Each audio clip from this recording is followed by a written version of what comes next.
This channel does not promote any violent, harmful, or illegal activities. All content provided by this channel is meant for an educational purpose only. আচ্ছা, এই মালদাতে সেখানে কি হচ্ছে বলুন তো? 48 ঘন্টা, মাত্র 48 ঘন্টার মধ্যে মালদা জেলায় 3 খুন। 25শে নভেম্বর সকালে ইংরেজ বাজারে গুলি করে খুন করা হয় তৃণমূল কর্মীকে। ওই দিন রাতেই কালিয়াচকে গুলিবিদ্ধ হয়ে খুন হয় এক পাপড় বিক্রেতা। আর আজ কালিয়াচকের সালিশি সভাতে কুপিয়ে খুন করা হলো তৃণমূল কর্মী একরামুল শেখকে। আজ সকালেই কালিয়াচকের রেশন ডিলারের বাড়ি লক্ষ্য করে পরপর গুলি চলতে থাকে। এই মালদাতে সেখানে প্রশাসনের ভূমিকাটা ঠিক কি? পুলিশ প্রশাসন কি করছে এই প্রশ্ন কিন্তু উঠেই যাচ্ছে। আমরা এখানেই ছিলাম, বাড়িতেই ছিলাম, দিয়ে ওরা ওদিকে গেল, দিয়ে এসে ওখানে দুটো গুলি ফায়ার করলো। দেখো দুটো গুলি ফায়ার করার পরে আবার এখানে এলো, বলছে এবার গালি দিচ্ছে কি আশরাফুলকে বের কর, দেশালাকে বের কর, ওকে কোবাবো, মারবো, গুলি করব, লুৎফুরকে গুলি করব, মালেককে গুলি করব। মানে এরা মাতিউরের দল বল ছিল। 8-9 জন ছিল। অনেকবার করেছে, 20-30 বার। মারবে বলছে, ওর সবটিকে মারবে। আর এই বিষয় নিয়ে কি বলছেন তৃণমূলের জেলা সভাপতি আব্দুর রহিম বকশী, শোনাই আপনাদের। কিছু ঘটনাগুলো ব্যক্তি কেন্দ্রিক, পারিবারিক সমস্যাকে কেন্দ্র করে এই ঘটনাগুলো ঘটে যাচ্ছে। হঠাৎ করে সেদিকে পুলিশ নজর রেখেছে। আর যেখানে ঘটনা ঘটছে সেখানে আগে থেকে পুলিশ বসে থাকে না, পুলিশ তৎপরতার সাথে সেগুলোকে হ্যান্ডেল করার চেষ্টা করছে। আসামিকে খুঁজে বের করে তার চূড়ান্ত শাস্তির ব্যবস্থা করানোর জন্য সমস্ত ধরনের ব্যবস্থা করছে। সেই জায়গায় দাঁড়িয়ে এখানে একটা ষড়যন্ত্র এখন ইদানিং শুরু হয়েছে যে এই যে বিহারের সরকার গঠন হওয়ার পর থেকে সেখান থেকে বিহার থেকে বেশ অস্ত্র নিয়ে পশ্চিমবঙ্গটাকে শান্ত করার জন্য, মালদাকেও শান্ত করা, বদনাম করার জন্য একটা চক্র কাজ করছে। মালদার ছবিটা আপনাদেরকে দেখালাম, আর এবারে দেখাবো আপনাদেরকে খাস কলকাতার ছবি। কসবাতে সেখানে আবারও শুট আউটের ঘটনা। ইতিমধ্যে একজনকে আটক করা হয়েছে। কাউন্সিলর সুশান্ত ঘোষের বাড়ি থেকে কয়েকশো মিটার দূরে গুলি। খালের পাশে পরিত্যক্ত জায়গায় বসে আড্ডার সময় গুলি। যুবকের বাঁ হাতের তালুতে গুলি লাগে, ভর্তি করা হয়েছে তাকে হাসপাতালে। ঘটনাস্থল থেকে উদ্ধার হয়েছে মদের বোতল, খাবারের প্যাকেট। সিসিটিভি ফুটেজ খতিয়ে দেখে তদন্তে কসবা থানা। ঘটনায় অভিজিৎ সর্দার ওরফে বাবাই নামে একজনকে ইতিমধ্যে আটক করা হয়েছে। আটক অভিজিতের কাছ থেকে উদ্ধার হয়েছে একটি আগ্নেয়াস্ত্র। ঘটনাস্থল থেকে উদ্ধার হয়েছে কার্তুজের খোল। কেন গুলি চলল, কারা গুলি চালালো, খতিয়ে দেখছে পুলিশ। তবে কসবার এই ঘটনা প্রথম নয়, এর আগেও আমরা একাধিকবার উত্তপ্ত হয়ে উঠতে দেখেছি এই কসবাকে। একদিকে যেমন আপনাদেরকে আজকের ছবি দেখাচ্ছি, ঠিক তেমনই গুলশান কলোনির কথা আপনাদের মনে থাকবে, যেখানে প্রকাশ্য রাস্তায় আগ্নেয়াস্ত্র নিয়ে দৌড়াদৌড়ি করতে দেখা যায় একদল যুবককে। সেপ্টেম্বরের ঘটনা, এই গুলশান কলোনি, সেই ছবিটা নিশ্চয়ই আপনাদের মনে রয়েছে। আর আপনাদেরকে মনে করিয়ে দিই, গত বছরে কাউন্সিলর সুশান্ত ঘোষ, তাকে লক্ষ্য করে একেবারে তার এলাকায় গিয়ে সেখানে পরপর গুলি চালানো হয়। সেই ছবিটাও দেখাচ্ছি আপনাদেরকে। পরপর 3টে ছবি দেখাচ্ছি এবং 3টি ঘটনাস্থল কসবা। কসবার এই ঘটনার পর রীতিমতো শোরগোল পড়ে গিয়েছে। যিনি আহত হয়েছেন তার পরিবারের পক্ষ থেকে কি বলা হচ্ছে শোনাই আপনাদের।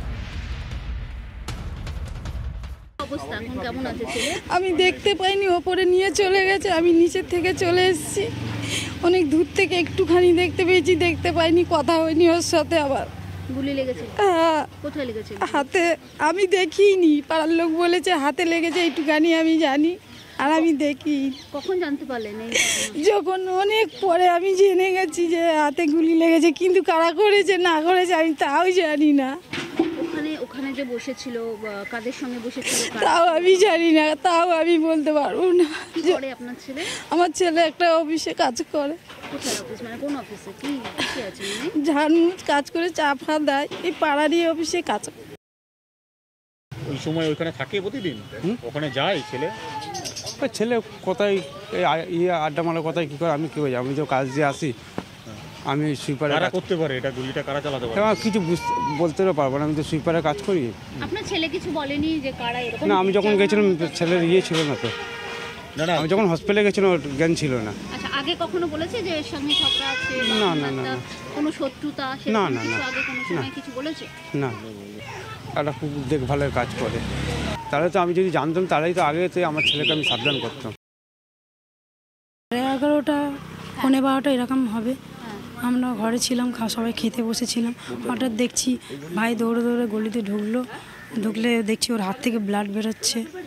তো আমাদের আরও কেউ মানে আশেপাশে কাকিমা দাদা সবাই নিয়ে গেলাম হসপিটালে, ভর্তি করলাম। তারপরে জানতে পেলাম যে ওর হাতে গুলি লেগেছে। কে মেরেছে ভাই?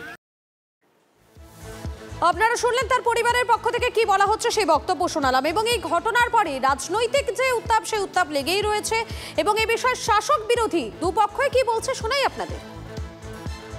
সবাই জেনে গেছে মমতা ব্যানার্জি যতক্ষণ থাকবে গুলি লাগবে, মরবে, 2 লক্ষ টাকা ক্ষতিপূরণ হবে, যাবে ববি যাবে,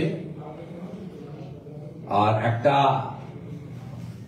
কন্ট্রাকচুয়াল চাকরি পাবে। সমাজ বিরোধীদের হাতে পশ্চিমবঙ্গ চলে গেছে। তৃণমূলের ছোট বড় সব নেতার কাছেই 9mm পিস্তল পাওয়া যাচ্ছে।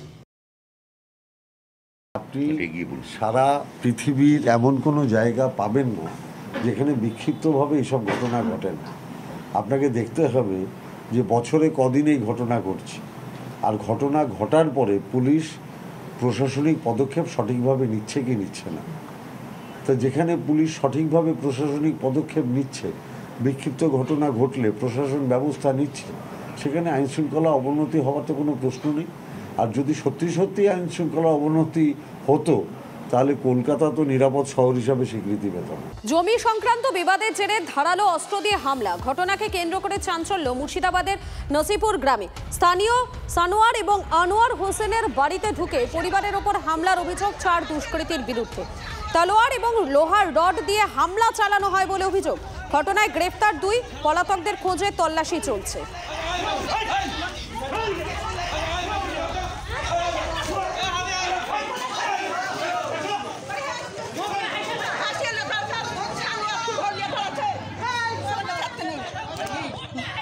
রাস্তা ঘিরেছে, আমাদের বাড়ানো সবসময় গাড়ি ঘোড়া সবকিছুতে আমাদের অসুবিধা হচ্ছে।